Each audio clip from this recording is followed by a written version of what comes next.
요즘 이제 부동산 경기가 좀 안 좋다 보니까 네. 자영업자들이 이제 장사가 안 되고 그러면서 내가 계약 기간 중에 나가겠다. 좀 내보내 달라. 이렇게 이제 하소연하는 이런 일들이 많아지고 있습니다. 야, 시대가 많이 바뀌었군요. 옛날 때는 그 임대인이 이제 더 비싼 임차인 올라고 네. 나가라 그러고. 그렇죠. 연장 안 해주고. 연장 안 해주고 그렇죠. 막 꼼수 부리고 그랬는데. 예. 이젠 놓아달라 나를. 그렇죠. 예. 그게 이제 계약 기간이 조금 짧으면 어려워도 좀 버텼다가 만기까지 그냥 이렇게 만기돼서 나가는 그런 경우가 되는데 네. 계약 기간을 좀 이렇게 특히 길게 잡아놓은 사람, 길게 잡아놓은 사람은 이제 2, 3년 정도 남았단 말이에요. 근데 그까지 버티기는 너무 힘든 거예요. 그렇죠. 마이너스 계속 보면. 그렇죠. 그러니까 이제 어쩔 수 없이 임대인한테 내 좀 놔줘라. 법률적으로 이제 중도 해지라고 하는데 중도 해지해 줘라. 이런 요청들이 많습니다. 그래서 저도 자연스럽게 이제 그 상담을 많이 받거든요. 세입자는 이제 나가고 싶어 하고 임대인은 이걸 내줘야 되느냐. 근데 또 나가면 또 다른 세입자들이 안 들어오잖아요. 요즘 경기 안 좋으니까. 그렇습니다. 예. 그런 것 때문에 이제 점점점 조금 합의로서 잘 안 되고요. 그러겠죠. 서로 양해해주고 이해해주고 그러면서 하면 좋은데 그게 안 되니까 이제 변호사 사무실까지 와서 해줘야 될 의무가 있느냐. 나도 정말 내보내면 공실될 것 같다. 이런 임대인들이 많으세요. 그래서 이 문제를 한번 좀 이야기해 볼까 하는데요. 네. 자, 이게 이제 이게 법적인 분쟁으로 갔을 때 과연 중도 해지라는 게 가능하냐? 물론 이제 특약이 없을 때입니다. 네. 특약이 있으면 특약대로 하면 되는데 그렇죠. 특약이 없이 그냥 계약 기간 도중에 세입자가 사정 어려워졌다고 나가겠다. 이게 가능하냐? 계약 위반이죠. 그러니까 그거는 이제 기본적으로 이제 약속에 반하는 거잖아요. 그래서 기본적으로는 어렵습니다. 그런데 요거를 이제 이론상 판례상으로 어떤 논리로 접근을 하냐면 사정 변경이라고 하는 겁니다. 사정 변경. 우리가 이제 우리가 뭐 약속을 했다가 친구지간에 약속을 했다가 갑자기 이제 전화해서 야 내가 사정이 좀 바뀌었어. 그래서 미안해. 약속 이만저만한 사정이 생겼다. 생겨서 내가 약속 못 할 것 같아. 이러면 이제 그거를 사정 이야기를 하잖아요. 네. 근데 그거를 이제 사정이 바뀌었다라고 하는 부분을 사정 변경이라고 합니다. 사정 변경으로 인한 계약 해제 또는 계약 해지 이런 부분이 판례상으로 어렵게 굉장히 까다롭게 다투어지고 있는 거예요. 주나 봐요, 그래도요. 그러니까요. 그 사정 변경이라는 게 예를 들면 외부적인 요인으로 뭐 지진이 갑자기 생겼다든지 천재지변이 생겼다든지 그런 정도의 굉장히 예측할 수 없는 그런 변경들 그런 변경들만 예외적으로 가능하다는 거거든요. 그것 때문에 이제 그렇게 따져보니까 그 정도가 장사 안 된다는 거 가지고는 영업이 어렵다는 것만 가지고는 어려워 안 돼 이런 결론이 주로 나는 거죠. 그래서 그 판례의 어떤 사정 변경의 기준 이런 부분도 한번 오늘 살펴볼 필요가 있을 것 같습니다. 네. 자, 일단 대법원 2007년도 사건인데 요거는 이제 매매 대금을 돌려달라라고 하는 그런 사건이에요. 이 사건이 이 제주도에서 이제 땅을 공개 매각을 했습니다. 공개 매각이라는 게 이제 뭐 입찰해가지고 많이 쓴 사람한테 주는 거잖아요. 그래서 이제 원고가 그 땅을 샀어요. 그런데 그 땅이 그 뒤에 공공공지로 지정됐다고 합니다. 이걸 이제 누가 그러면 이게 공공공지로 지정을 했지 이렇게 제일 궁금했는데 왜냐하면 제주도가 그랬을까 설마. 그러니까 판 사람이 그랬을까 모르고. 근데 대법원 판례는 누가 공공공제 지정 주체가 나타나 있지는 않더라고요. 근데 아마도 뭐 다른 주체가 아니었을까. 설마 제주도가 땅 팔아놓고 또 공공공지로 지정하고 이러지는 않았을 것 같고요. 나라가 LH라든지 뭐 다른 공사라든지 그런 게 아닐까 싶은데 어쨌든 거기에 이제 땅을 샀는데 그 뒤에 그 땅이 공공공지로 지정되니까 그러면 활용을 못 하잖아요. 그렇죠. 그래서 이제 그 매수자가 사정 변경을 이유로 이거는 계약이 해제돼야 된다라고 해서 제주도 상대로 매매대금 반환 청구 소송을 한 사건입니다.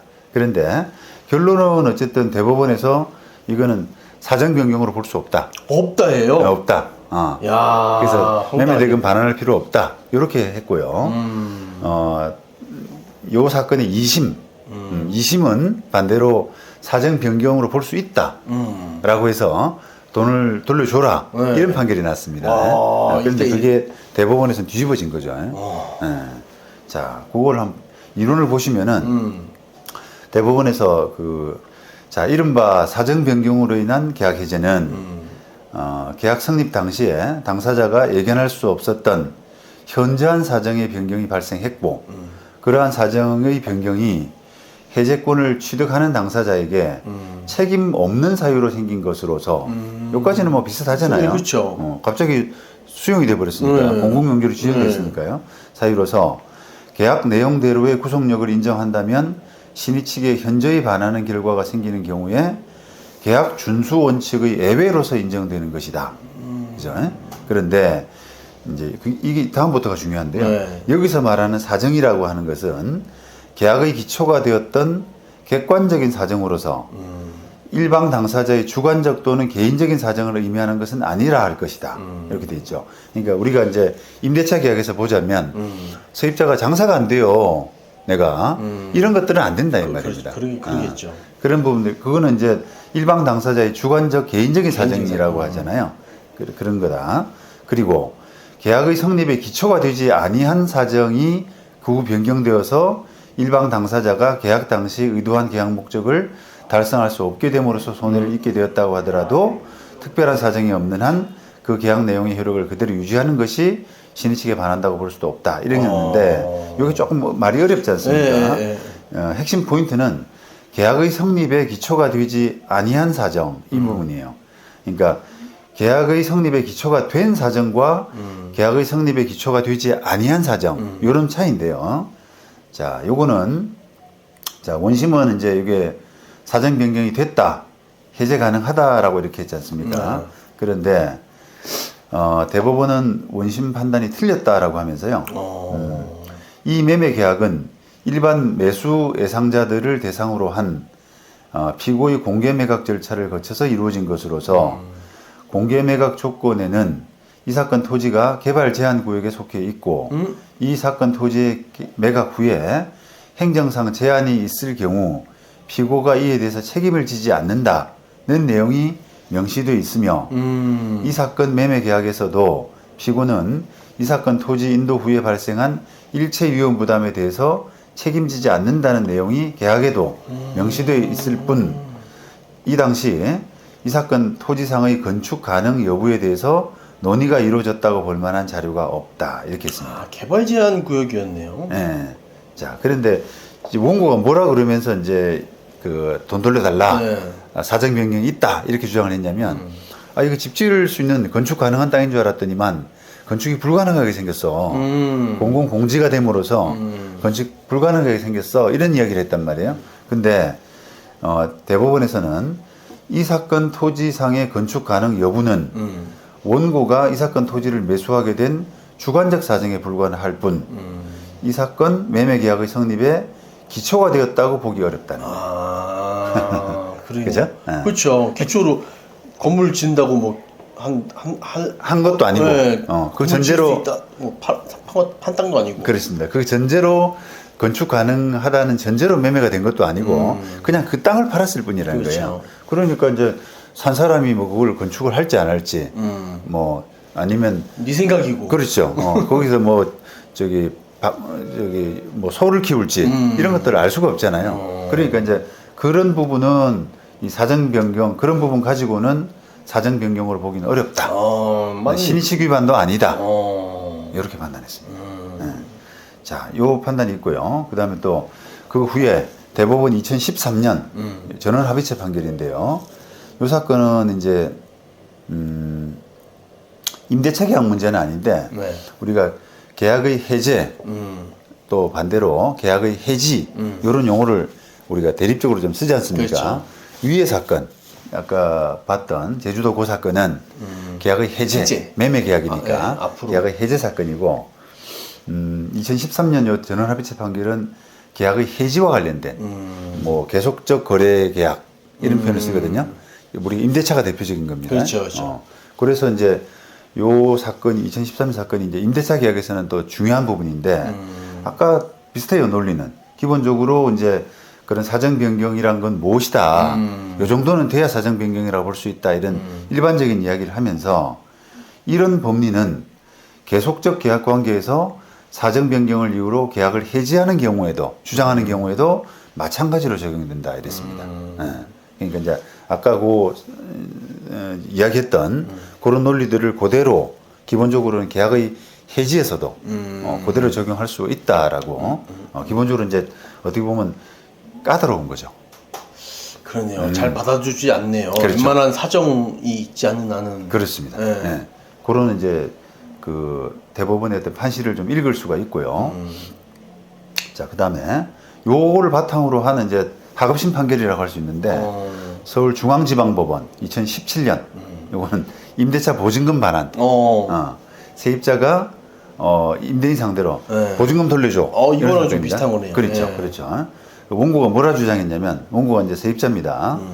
이 사건 점포에서 패스트푸드 판매 영업을 통해서 영업이익이 증가할 것이라고 기대하고 이 임대차 계약을 체결했는데 원고는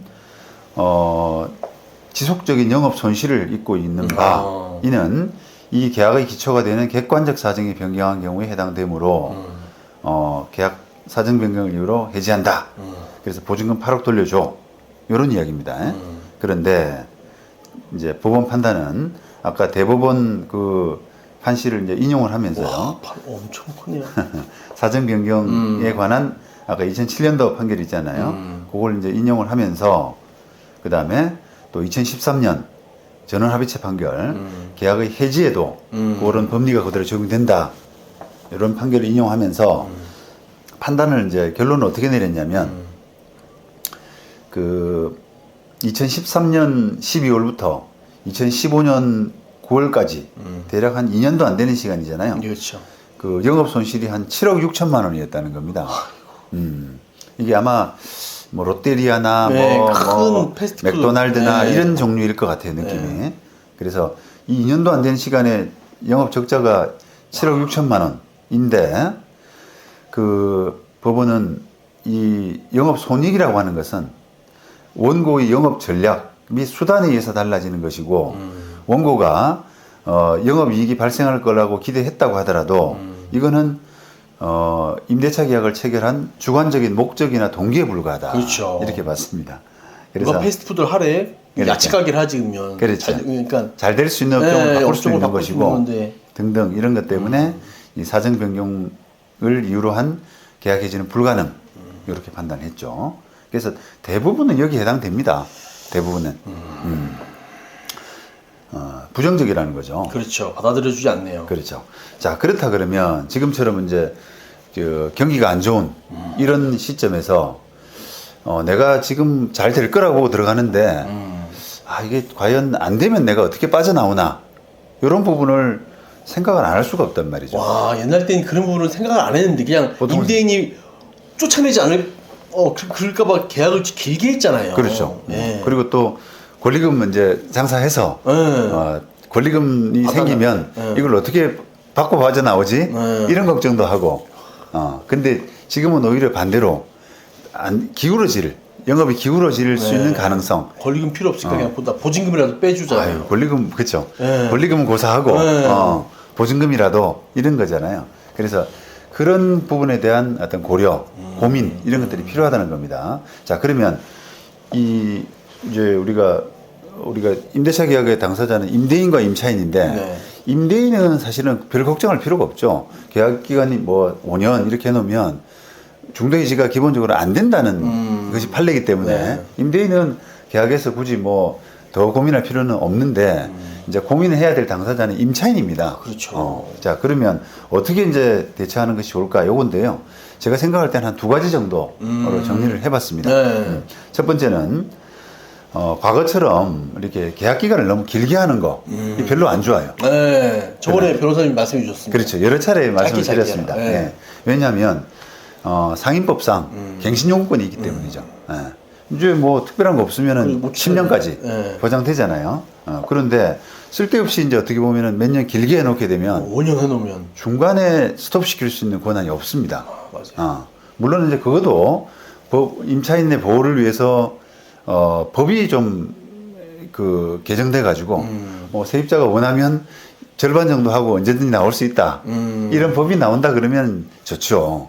그런데 상인법에 그게 없거든요, 지금. 그렇죠. 네. 그래서 길게 하는 거는 가능한데 줄이는 건 안 돼요.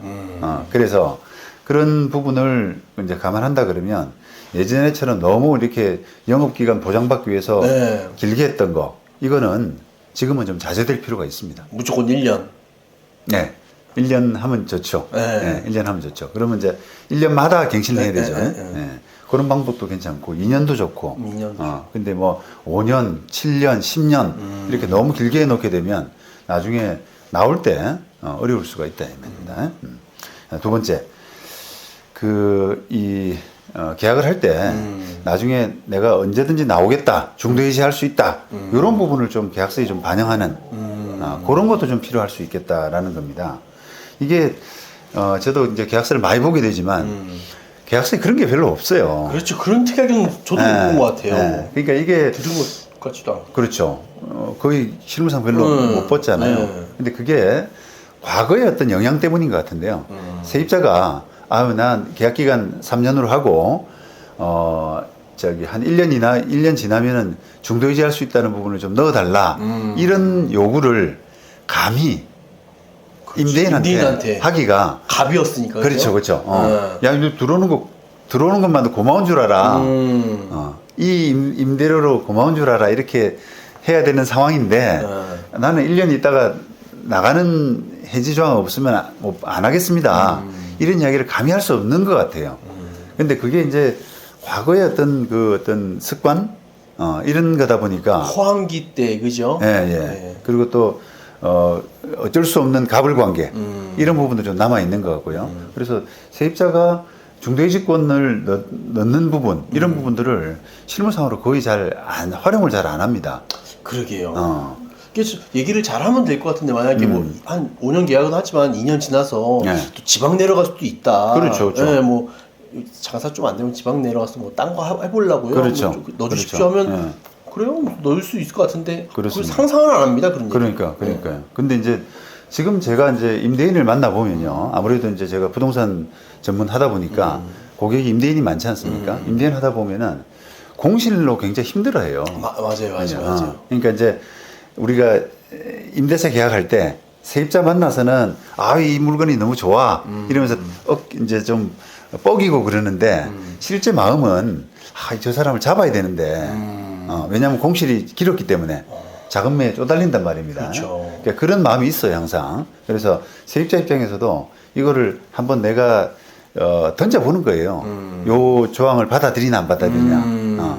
그런 차원에서 중도해지 부분을 넣어보고요. 제 생각에는 이제 좀 다급한 당장 넣어야 되는 그런 임대인 입장에서는 충분히 받아들일 것 같습니다. 그렇죠. 그죠? 길게 5년 계약을 해주면 그렇죠. 그죠? 2, 3년 후에는 좀 중도해지 할 수 있다. 그렇죠. 예.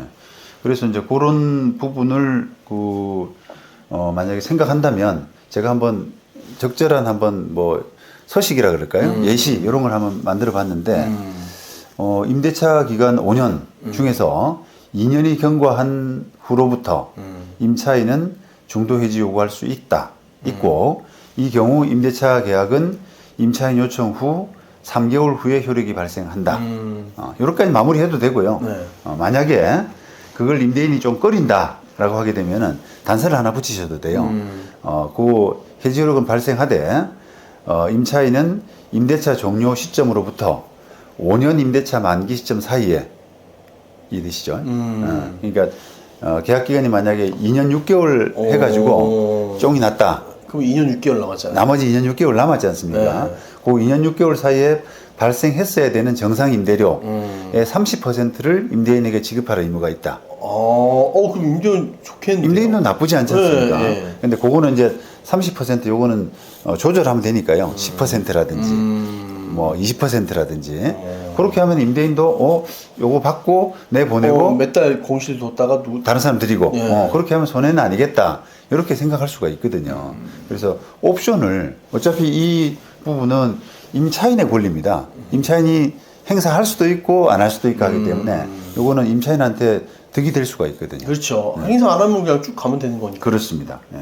그래서 그런 부분을 이제 고려하셔서 지금 이제 상황이 좀 안 좋아지니까 안 좋아지는 상황에서 법이 어떻게 돼 있다.